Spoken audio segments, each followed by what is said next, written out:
ધ્વનિ। મહાઠગ ભૂપેન્દ્રસિંહ ઝાલાને કોર્ટે ફરી પોલીસ રિમાન્ડ પર સોંપ્યું છે। 7 દિવસના રિમાન્ડ પૂર્ણ થતા તેને ફરી અમદાવાદ ગ્રામ્ય કોર્ટમાં રજૂ કરાયું। કોર્ટે ફરી તેના 7 જાન્યુઆરી સુધીના રિમાન્ડ મંજૂર કર્યા છે। સીઆઈડી ક્રાઇમે 6 દિવસના રિમાન્ડની માંગ કરી હતી, ત્યારે હજુ પણ પોલીસ પૂછપરછમાં વધુ ખુલાસા થાય તેવી સંભાવના વ્યક્ત કરવામાં આવી રહી છે। તો ભૂપેન્દ્રસિંહ ઝાલાને ફરી એક વખત કોર્ટમાં રજૂ કરવામાં આવ્યું છે। વધુ રિમાન્ડની માંગ કરવામાં આવી હતી, ત્યારે વધુ રિમાન્ડ કોર્ટ તરફથી મંજૂર કરવામાં આવ્યા છે। 7મી જાન્યુઆરી સુધીના રિમાન્ડ કોર્ટે મંજૂર કર્યા હોવાનું જાણવા મળી રહ્યું છે। કરોડોનું ફુલેકું કરનાર એવા ભૂપેન્દ્રસિંહ ઝાલાની પૂછપરછમાં હજી પણ અનેક ચોંકાવનારા ખુલાસા થાય તેવી શક્યતા વ્યક્ત કરવામાં આવી રહી છે। બીઝેડ પોન્ઝી સ્કીમને લઈ અને સમગ્ર ગુજરાતમાં ચકચાર મચી જવા પામી હતી, ત્યારે રાઉન્ડ ધ ક્લોક તેને લઈ અને કામગીરી અને તપાસ ચાલી રહી છે। બીઝેડ પોન્ઝી સ્કીમના મહાકૌભાંડી ભૂપેન્દ્રસિંહ ઝાલાએ પોલીસ સમક્ષ રિમાન્ડ દરમિયાન રાઝ ખોલ્યા। કૌભાંડનો આંકડો 422 કરોડ રૂપિયા સુધી પહોંચ્યો છે। ભૂપેન્દ્રસિંહ લોકોને રોકાણ માટે આકર્ષવા પોતાના એકાઉન્ટમાં મોટી રકમ દેખાડતો, બેંક એકાઉન્ટમાં ટ્રાન્ઝેક્શન દેખાડવા નાણાંની હેરાફેરી કરતો, રોકાણ કરાવવા માટે 2020માં 4 અલગ અલગ કંપનીઓ ખોલી, રોકાણકારોના નાણાંના ટ્રાન્ઝેક્શન માટે 20 બેંક એકાઉન્ટ ખોલાવ્યા। માત્ર 5 જ દિવસમાં 330 રોકાણકારો સામે આવ્યા। જો કે આખાય કૌભાંડમાં ક્યાંય એ વાત સામે નથી આવી કે તેણે આ કરોડોની રકમનું રોકાણ ક્રિપ્ટોકરન્સીમાં કર્યું છે। ત્યારે સૌ કોઈના મનમાં એ સવાલ થાય છે કે જો તેણે રોકાણ ક્રિપ્ટોમાં કે શેર માર્કેટમાં નથી કર્યું તો પછી આટલા બધા રૂપિયા રોક્યા ક્યાં? આટલું વ્યાજ કેવી રીતે મળતું હશે? વ્યાજની ચૂકવણી કેવી રીતે થતી હશે? આ તમામ સવાલોએ પોલીસને પણ ચક્રાવે ચઢાવી દીધા છે। પોલીસે આખું આર્થિક કૌભાંડ સમજવા માટે ચાર્ટર્ડ એકાઉન્ટન્ટની મદદ લીધી। આર્થિક ગુના નિવારણ શાખામાં ઘણા સમય બાદ નોંધાયેલા આ મોટા કૌભાંડના કારણે પોલીસ પણ અસમંજસમાં આવી ગઈ છે।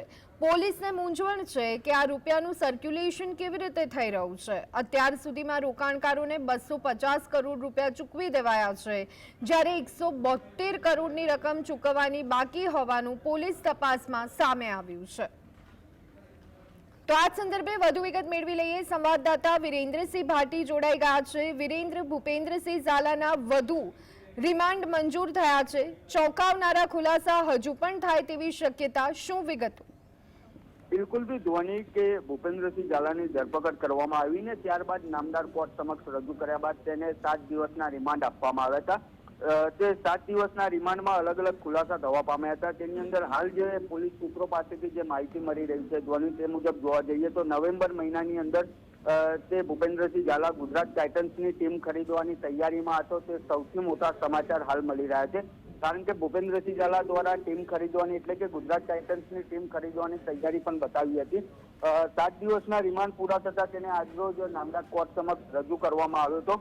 વધુ 3 દિવસના ભૂપેન્દ્રસિંહ ઝાલાના રિમાન્ડ મળ્યા છે, પરંતુ બીજી બાજુ તે પણ વાત સામે આવી રહી છે કે રિમાન્ડ દરમિયાન તપાસ એજન્સી એટલે કે સીઆઈડી ક્રાઇમના હાથે કોઈ નક્કર હકીકત હજી સુધી સામે નથી આવી રહી, કારણ કે પોલીસ દ્વારા જે 18 થી 19 મુદ્દાઓ પર રિમાન્ડ માંગવામાં આવ્યા હતા તે તમામ મુદ્દાઓ પર હજી પૂરતી તે લોકો પાસેથી માહિતી નથી આવી, તમામ વિગતો તેમની પાસેથી મળી નથી રહી। એટલે કે ક્યાંક ને ક્યાંક ભૂપેન્દ્રસિંહ ઝાલા દ્વારા જે આ સમગ્ર કૌભાંડ આચરવામાં આવ્યું છે તેની અંદર પોલીસ હજી ઊંડી ઉતરી શકી નથી, કારણ કે સીઆઈડી ક્રાઇમ દ્વારા જે તપાસ કરવી જોઈએ તે તમામ પુરાવા એકત્રિત કરવા જોઈએ તે તમામ પુરાવા એકત્રિત નથી કર્યા। પરંતુ બીજી બાજુ હાલ તે પણ સામે આવી રહ્યું છે કે 6 દિવસના રિમાન્ડની માંગણી કરવામાં આવી હતી અને 3 દિવસના નામદાર કોર્ટ દ્વારા રિમાન્ડ આપવામાં આવ્યા છે।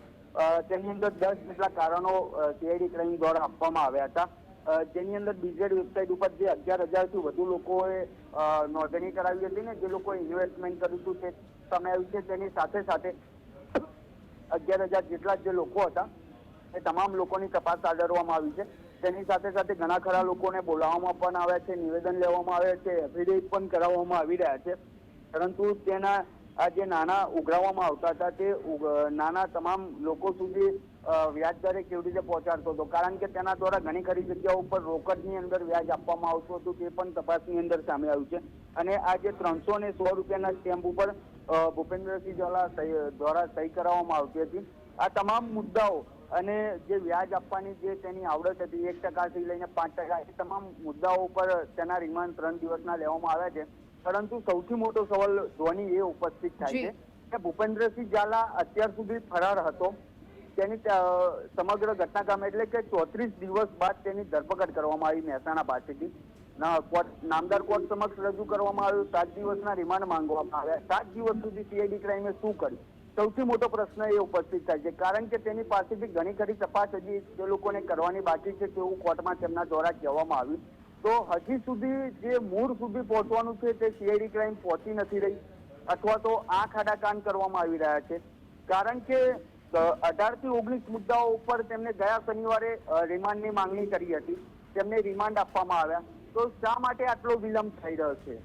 અથવા તો કોઈ ભૂપેન્દ્રસિંહ ઝાલાનો ગોડફાધર છે કે તેને બચાવવાની કોશિશ કરવામાં આવી રહી છે કે જે મદદિયાઓ છે?